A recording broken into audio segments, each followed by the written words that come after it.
On Saturday, the 14th of August, 2021, a 7.2 magnitude earthquake struck Haiti. Then on Tuesday the 16th of August, just 2 days later, tropical storm Grace, flash floods and mudslides caused further devastation on the island. It killed and injured thousands and destroyed over 130,000 homes. Families were seeking safety wherever they could, with nothing but the clothes on their backs. I mean, entire communities were destroyed. Meanwhile, across the other side of the world, millions of people were scrambling to free themselves from their home country of Afghanistan, whilst the Taliban seized back control of the country. The United Nations warned that up to 500,000 Afghans would flee the country by the end of the year, and a crisis came on top of 2.2 million Afghan refugees already in neighbouring countries.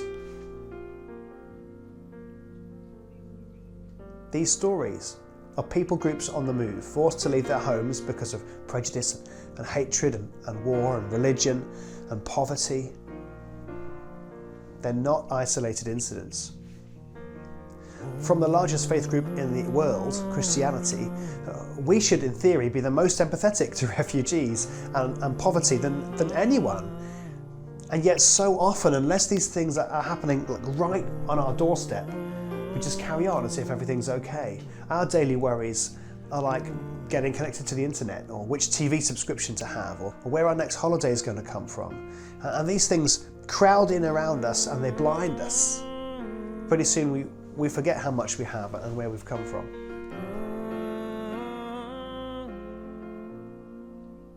You know, throughout the Bible's history, the Hebrew people have been a people who are on the move.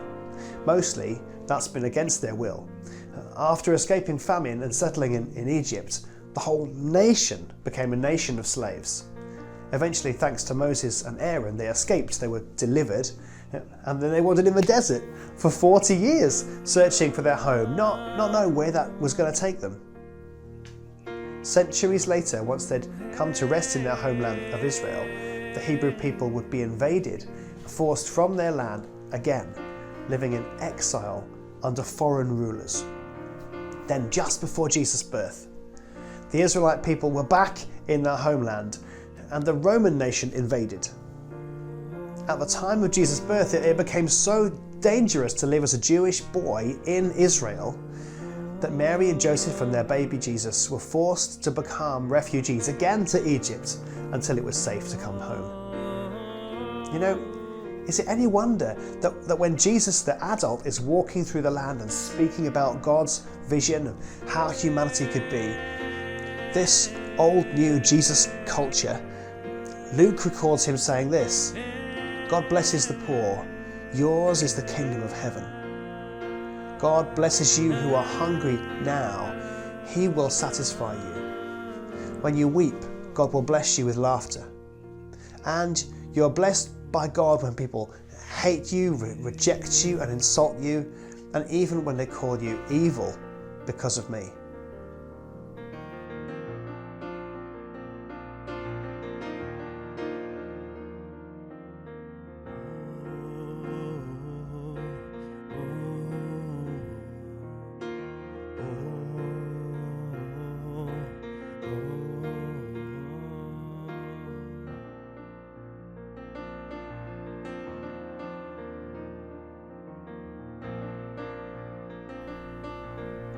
Jesus' brother, maybe his cousin, called James, he picks up that same theme and he writes to a group of churches scattered across the world. These churches were also facing hatred, persecution, and in some cases they'd already become refugees running from religious persecution themselves. James writes this: listen to me and really hear what I'm saying. If we claim we want to know God and be like him, we can't play favourites. Prejudice has no place here in this old new Jesus culture. Sadly, it's easy to see examples. Someone comes into your church meeting and they're clearly important or rich, and another one comes in dirty clothes. They don't know how to play the polite games the rest of us play. When we give the first person special treatment, a prominent seat, we announce them, we thank them for coming. But at the same time, we do much less for the other person, sometimes even asking them to sit at the side where they'll be more comfortable.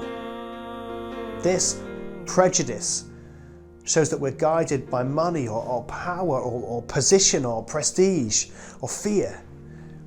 And others, self-focused, have I got a rung on the social ladder, rubbish. That doesn't build the Jesus culture, it dismantles it. Remember what Jesus said about those with nothing. Blessed are the poor, for they will inherit the earth. Doesn't God make a beeline for those with nothing? He pours out his spiritual riches on them, but prejudiced behaviour and attitudes, it dishonours the poor.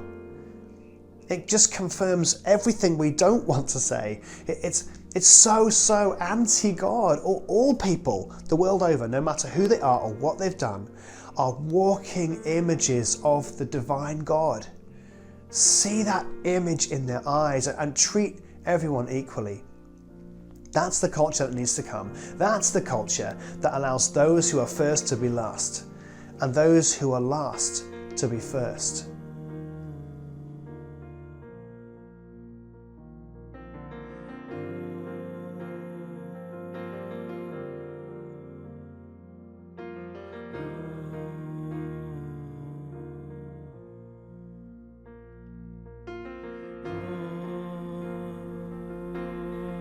What James is talking about, this challenge he brings, it's about far more than how we treat people who come to church.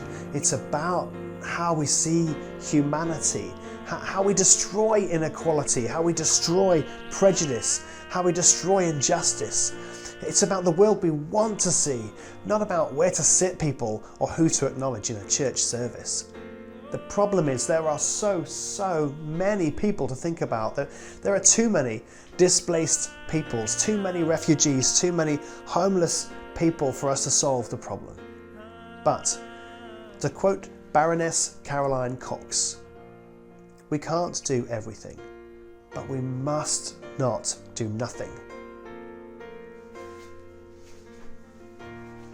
Just look for a moment into the eyes of children who've left their homes with just what they had on, or just a single bag.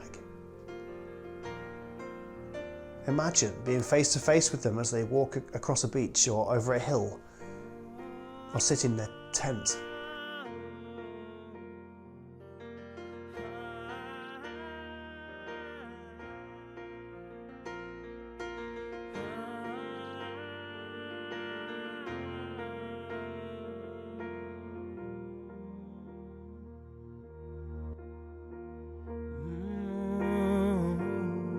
They've no idea where they're going to end up, where their food's going to come from, or who's going to care for them.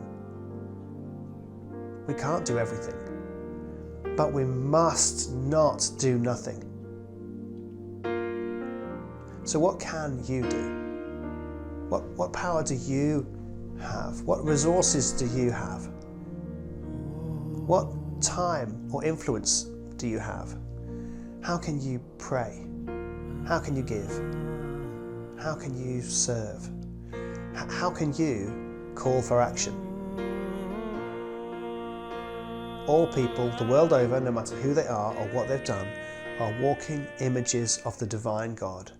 See that image in their eyes and treat everyone equally.